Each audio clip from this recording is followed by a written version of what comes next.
Musa dikatakan paling lembut di dunia. Dia gak balas. Dia gak marah. Tuhannya yang marah. Orang yang sudah berjalan sama Tuhan, Anda harus hati-hati. Dia gak marah, Tuhannya marah. Istrinya gak marah, suaminya marah.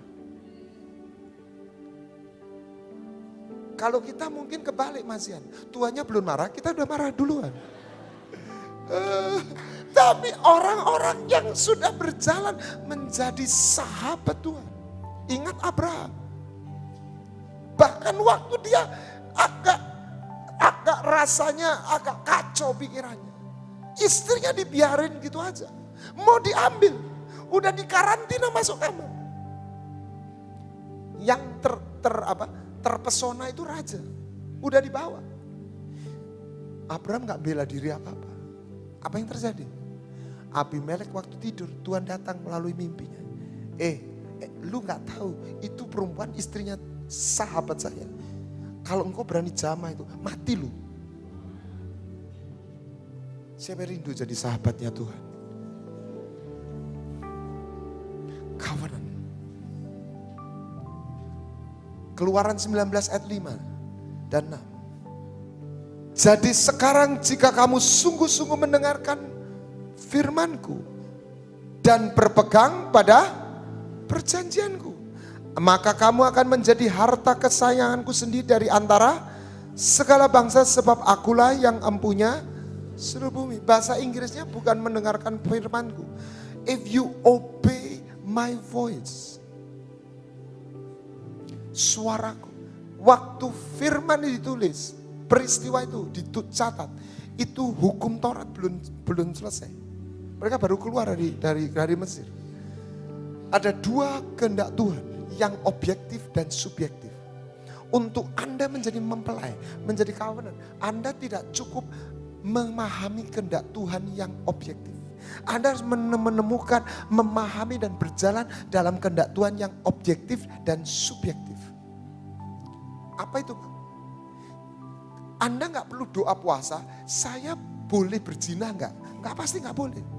Anda gak perlu cari kehendak Tuhan untuk itu. Betul gak? Betul gak? Saya boleh mencuri enggak? Boleh gak? Anda gak perlu cari kehendak Tuhan, boleh gak Tuhan? Pasti gak boleh. Ya, tapi kehendak Tuhan yang subjektif. Anda dipanggil jadi apa? Kehendak Tuhan yang subjektif, sesuatu yang personal.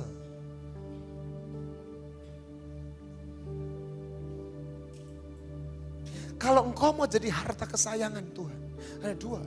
Engkau mau berjalan dalam ketaatan kehendak Tuhan yang objektif dan subjektif. Yang kedua, engkau mau dibawa masuk dalam perjanjian.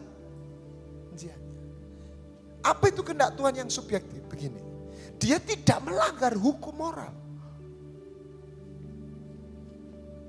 Kalau seorang gadis, dia dulu waktu dia masih muda gadis, dia dia seorang olahragawan.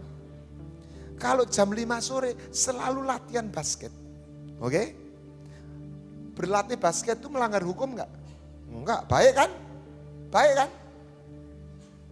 Dia jadi istrinya seseorang, dia pacaran, menikah. Dan waktu dia menikah, suaminya itu pulang jam 6 sore. Lah, latihan basketnya jam 5 sampai jam 8 malam. Dan suaminya berkata, aku mau engkau berhenti main basket. Engkau menyambut saya waktu saya pulang dari kantor. Itu kehendak yang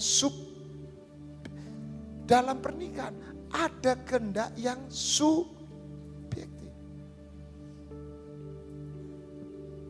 Perjanjian baru, kalau Anda dan saya hanya bicara kehendak Tuhan yang objektif, kita masih dalam hukum Taurat. Sayang sekali tidak semua orang masuk dalam esensi dari New Covenant. Anak muda yang kaya, dia bertanya kepada Tuhan, Apa yang harus lakukan untuk aku memperoleh hidup yang kekal? Saya petakan, Tuhan berkata tentang kehendaknya yang objektif. Jangan mencuri, hormati orang tuamu. Apalagi saya nggak apa. Lalu dia berkata, aku sudah lakukan sejak mudaku. Betul nggak? Dia lakukan kehendak Tuhan yang objektif dengan luar biasa. Baik engkau mau sempurna, Tuhan lompat kepada kehendak Tuhan yang subjektif, yang personal. Untuk kamu, bukan untuk setiap orang. For you. Jual seluruh hartamu, bagikan orang miskin, ikut aku. Itu gak bisa digeneralisasi buat dia. Dan dia gagal masuk di situ. Perjanjian baru, Anda dibawa masuk dalam perjanjian. Anda mengenal Tuhan itu punya selera. Tuhan itu punya mood. Because he is a person. And you are called to know him. Ini bukan soal benar salah. Orang lupa hal kerajaan surga. Hamba 1 talenta itu berbuat immoral apa? Dia mencuri, dia membunuh, dia berzina.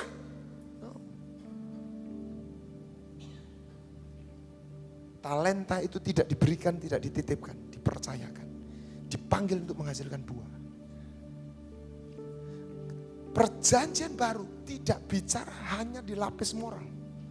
Moral itu ada lapisan, tetapi kita masuk lebih dalam. Seorang wanita bisa sangat bermoral, tapi dia nggak pernah mau jadi miliknya orang ini. Anda dipanggil bermoral plus mau menjadi miliknya dia. Amin.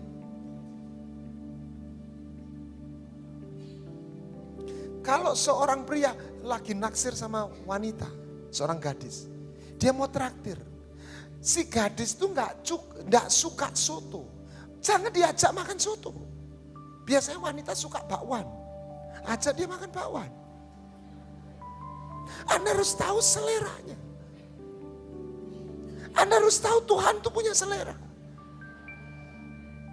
Mungkin waktu Anda duduk lagi kerja di ruang kerja, tiba-tiba hadirat Tuhan turun. Dia mengajak Anda berintim menyembah. Itu moodnya dia. Sebentar Tuhan, saya masih sibuk. Nanti. Setelah Anda kerja 1 jam, oke Tuhan.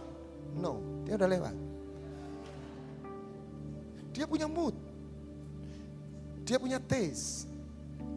Daud itu orang yang pinter, cerdas. Mengambil hatinya Tuhan. Itu dosanya tuh berat bener sebetulnya. Udah gak ketulungan beratnya.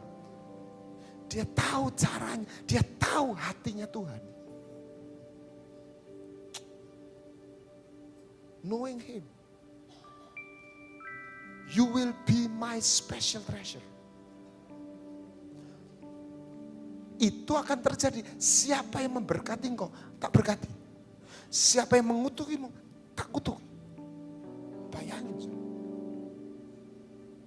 Tuhan menemukan satu orang dalam satu zaman, dalam perjanjian lama. Tuhan akan menemukan beribu-ribu orang sebelum dia datang kedua kali. Siapa mau menjadi special treasure? Ya, itulah gereja. Gereja dipanggil bukan hanya untuk selamat. Lebih dari selamat. Menemukan ibadah yang benar. Covenant. Nah, di dalam perjanjian keluar beberapa poin. Penyembahan salah satu. Kenapa penyembahan? Karena dua pribadi, saling menyerahkan diri.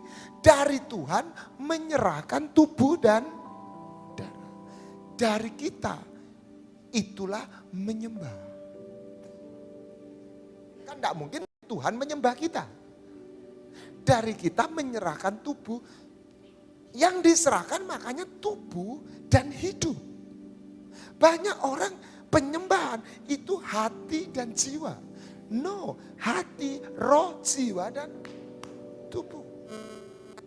Makanya banyak anak muda gagal hidup dalam kekudusan. Karena hatiku milikmu Tuhan, jiwaku milikmu, tubuhku milikku. Worship adalah essence dari ibadah. Karena worship, penyembahan adalah inti atau hakikat dari ibadah.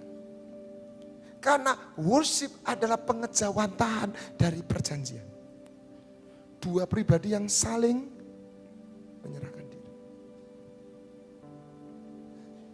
Kekudusan dalam perjanjian, artinya kudus itu bukan hanya bermoral. Kudus artinya dikhususkan. Lebih dari bermoral. Dikhususkan. Jadi milik dia. Hanya untuk dia. Seorang istri hanya untuk suaminya. Betul? That's sanctified. Jadi banyak orang mengonotasikan kudus itu, bermoral. Iya, tapi itu lapisan luarnya. Lapisan dalamnya, because I belong to you. Engkau tebus aku, engkau beli aku dengan darahmu. I live for or to worship you. Oleh sebab itu, enggak ada orang bisa menyerahkan diri kalau dia enggak dipenuhi sebuah cinta. Saya enggak mungkin menyerahkan diri kalau kasih Tuhan itu enggak ada di sini. Kedagingan itu natur. Dia hanya berhenti ketika the present. Itu memenuhi kita. Jadi apa bedanya manusia sebelum jatuh dalam dosa dan setelah jatuh dalam dosa? Sebelum jatuh dalam dosa, dia memandang Tuhan. Dia hidup dalam satu koneksi. Sehingga dia kesadaran dirinya turun. Yang ada kesadaran akan Tuhan dan sesama. Jadi Adam tuh melek mata dia lihat Tuhan. Dia tidur melek mata dia lihat istrinya. Jadi manusia hidup dengan memandang Tuhan dan sesama. Waktu dia jatuh dalam dosa, dia berkata aku telanjang. Dari siapa yang dia lihat? Siapa yang dia lihat? When you live in the presence of God, Anda akan mengalami satu degradasi kesadaran dirimu. Diganti dengan His presence. Makanya Musa itu gak sadar mukanya. Dan itulah uniknya manusia. Apa bedanya manusia dengan binatang? Siapa yang memelihara anjing di sini? Saya nggak tahu anjing Anda siapa, modelnya apa. Tapi saya pastikan, nggak ada satupun anjingmu bisa berbahasa Indonesia. Setuju? Tetapi kalau manusia sejak kecil dipelihara anjing. Jadi anjing dipelihara manusia, dia nggak bisa jadi manusia. Itu bedanya manusia dengan binatang. Kalau manusia dipelihara anjing, dia bisa jadi seperti anjing. Manusia menjadi seperti yang dia lihat. Dia menjadi seperti yang dia bergaul.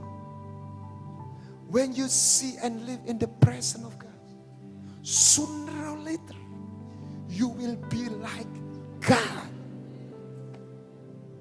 Naturnya masuk di sini.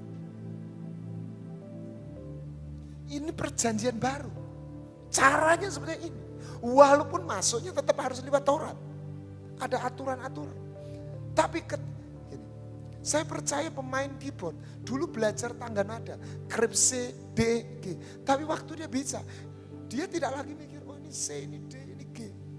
Dia kan ngalir. This is art. Anda belajar hukum-hukumnya. Setelah itu, Anda bermain dalam apa bedanya burung pipit dengan burung Raja Wali kalau terbang? Kalau burung pipit tengok kanan tengok kiri terbang aja. Burung Raja Wali dia amati angin kemana berembus. Dia lihat matahari terang. Dia amati kemana angin berembus. Setelah dia tahu dia jejakkan kakinya. Dia tidak terbang dengan, tapi dia terbang bersama angin. Holy Spirit is a wind. Walk with God. Dan itu satu skill yang Anda latih.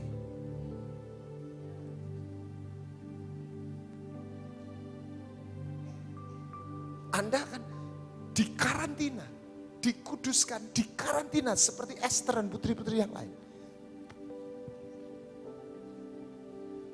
Anda akan dibawa untuk dikuduskan dan hidup dalam kebenaran. Harus punya jubah, pakaian linen. Karena Anda nggak bisa menghadap raja. Ibu-ibu Anda nggak bisa dinner dengan raja pakai daster. Anda pakai gaun. This is the way of kingdom. Amin. This is a kingdom.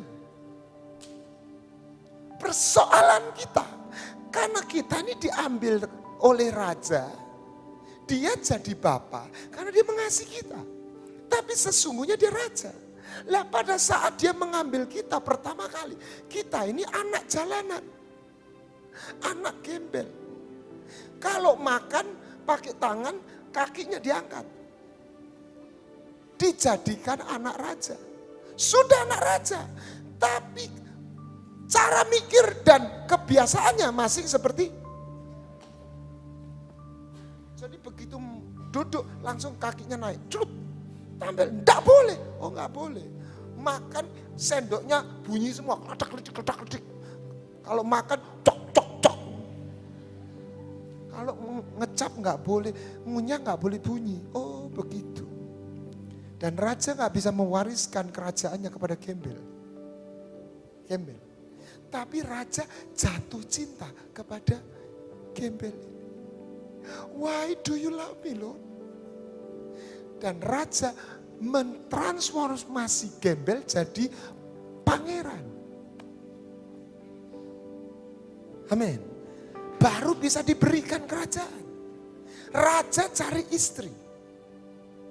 Apa bedanya raja cari istri dengan pemuda biasa cari istri? Kalau pemuda biasa, dia yang wakuncar. Ingat ibu-ibu, bapak yang wakuncar kan? Betul? Betul Bu? Dulu bapak yang datang. Amit-amit Pak, masa saya yang apel kepada Bapak. Betul ya? Gengsi dong. Ibu-ibu jangan tersinggung. Tapi ketika Raja Ahasveros cari istri, dia gak wakuncar satu-satu. Perempuan itu dipanggil. Anda lihat kasusnya Manohara yang suruh ke Malaysia. Itu kayaknya raja. Apa bedanya Injil dengan agama? Agama Anda pilih, Injil Anda dipilih. Come. Anda pikir orang Majus itu dia datang karena bintang? No, ada suara. 2 tahun dia jalan, dia seorang profesional. Bapak seorang profesional. Bayangin lihat bintang, terus Mah aku mau pergi jauh. Kenapa Pak? Mau ketemu raja. Berapa lama Pak? 2 tahun. Jadi 2 tahun Papa nggak kerja? Iya enggak. Papa nggak gajian? Boleh nggak Bu? No income Pak, no income. Tidak boleh.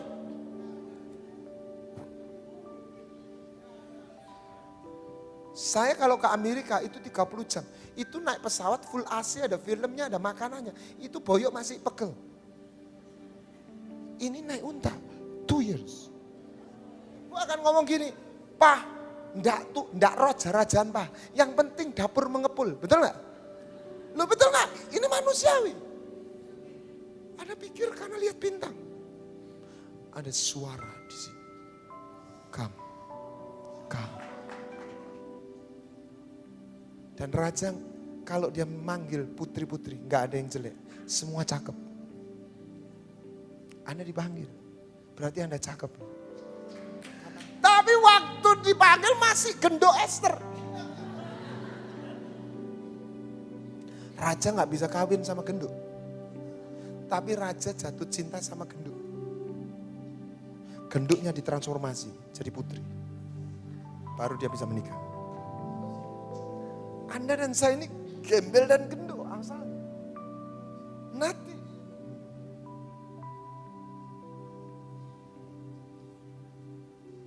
Tapi siapa yang mau diproses?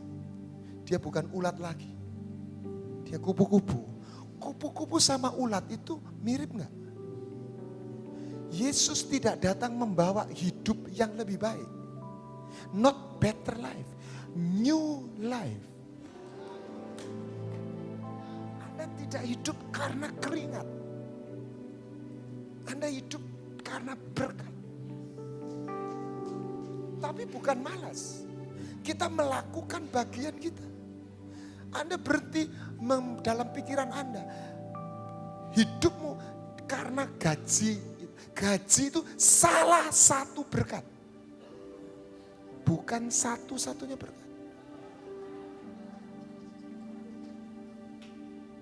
Gimana Pak, gaji saya cuma sih? No. Anda harus mulai belajar. Hidupmu bukan karena limitnya bukan seberapa gajimu. Ketika engkau punya covenant dengan Tuhan. Amin. Kau harus belajar melihat. Saya akhiri. Daud ketika dia membawa tabut perjanjian, dia melakukan ibadah yang salah. Dan dia bertobat. Mari kita lihat dalam 2 Samuel pasal 6.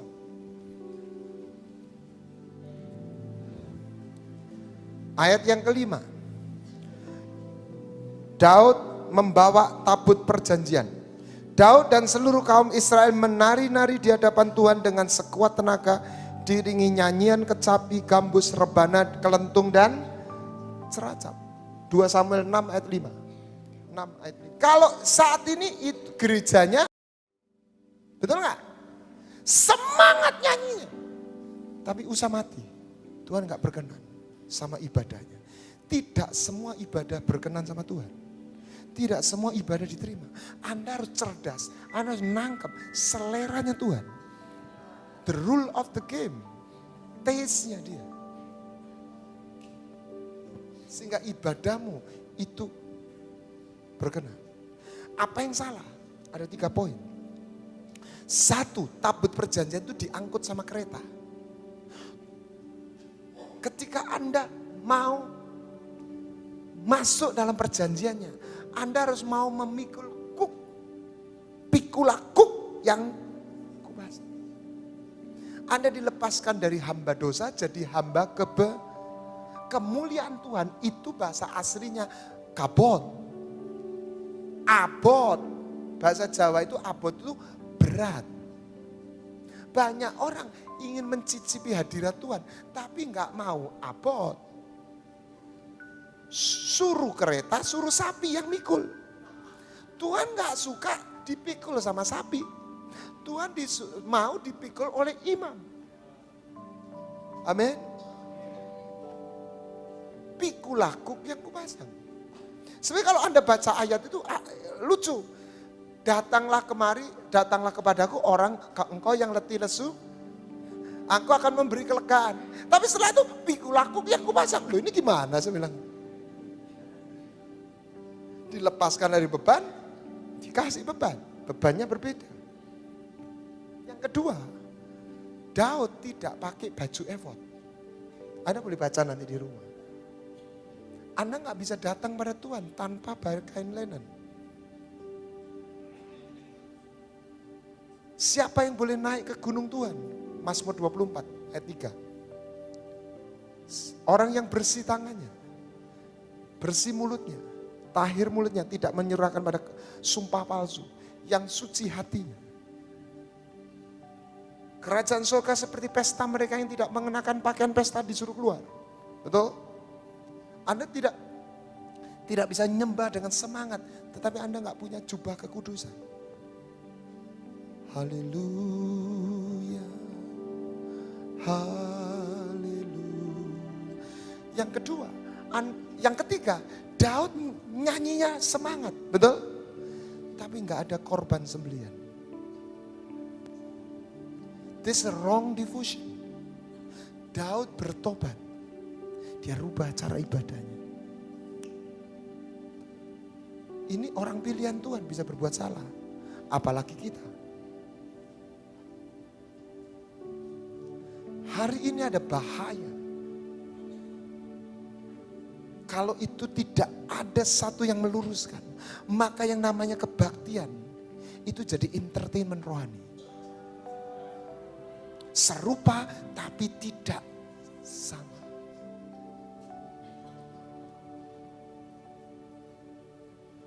Ingat, akan dibedakan orang yang beribadah kepada Tuhan dan mereka yang tidak beribadah.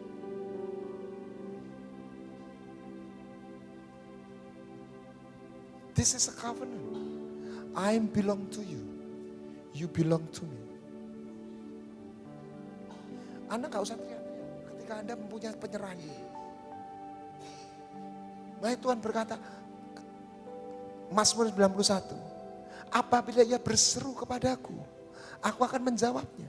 Sebab ia mengenal namaku. Amin. Ketika engkau jadi miliknya dia, engkau dalam kesesakan, engkau berkata, Tuhan tolong aku. Tuhan berkata, ini aku.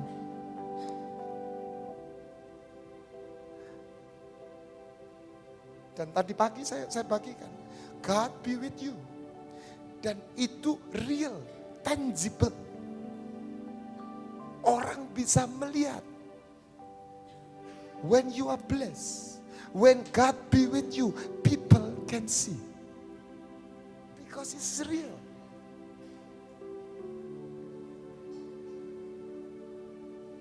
Hari ini,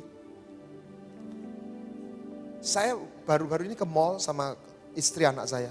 Ada orang main remote mobil, mobil pakai remote. Ini nggak kelihatan, tapi orang melihat ada gelombang yang menghubungkan antara remote. Gelombang tuh nggak kelihatan, tapi semua orang tahu ini terhubung. People can see, even though it is invisible. Dengan mata. Satu hari anak saya minta ke Amerika. Saya punya tabungan sedikit, tapi pada saat sebelum berangkat, ada tawaran rumah, saya beli rumah. Saya masukkan uang mukanya. Uang itu habis. Bulan Juli, anak saya ngomong lagi, Pak, ayo ke Amerika. Kenapa? Anak saya yang kecil itu memang taste-nya tinggi. Mau lihat salju, kita ke Amerika selalu summer. Aku pengen yang salju. Ya uangnya udah terpakai, C. Ya doa aja. Ke Amerika itu gampang. Tinggal naik pesawat nyampe. Yang susah tuh beli tiketnya, saya bilang gitu. Saya lapor sama Tuhan. Tuhan, ini anak saya mau ke Amerika. Saya ya suka aja, ya tapi nggak terlalu ngotot seperti dia lah. Gitu. Di sana sebenarnya kita punya family, cuma modal tiket aja. Penginapan semuanya udah ada, karena family banyak di sana. Oke, tapi sesedikitnya tiket itu paling nggak 15 juta satu orang. Kalau 4 orang 60 juta, lumayan juga kan. Apa yang terjadi? Saudara, bulan Agustus tahun 2007, saya dapat Mercy E200. Terus saya sudah keluar dari Petra, masuk koran kan. Teman saya yang sekerja, ini untuk kemuliaan Tuhan. Dia telepon saya, kamu dapat hadiah Mercy ya? Iya. Kok iso ya? Terus dia ngomong begini, kowe iki diberkati. Kowe iki diberkati. Amin. Diberkati itu bahasa Inggrisnya prosper. Bukan selalu kaya dalam arti uangnya miliaran, bukan. You are blessed. Amin. People can see. Itu namanya Emmanuel. God who dwell among his people. Dan Musa berkata, dengan apa kami berbeda dengan bangsa lain? Kecuali engkau mau berjalan bersama. Sekarang bukan hadirat, bukan tiang awan, tiang api. Gereja bisa gedungnya, tapi gedung yang sederhana. Tetapi ketika hadirat Tuhan secara kontinu ada. Satu hari gedung itu tidak akan sama, sudah betul. Fokus gimana menyediakan satu tempat, media. Tuhan kerasan hadir. Kalau dia datang, dia hadir. Dia nggak datang dengan tangan kosong.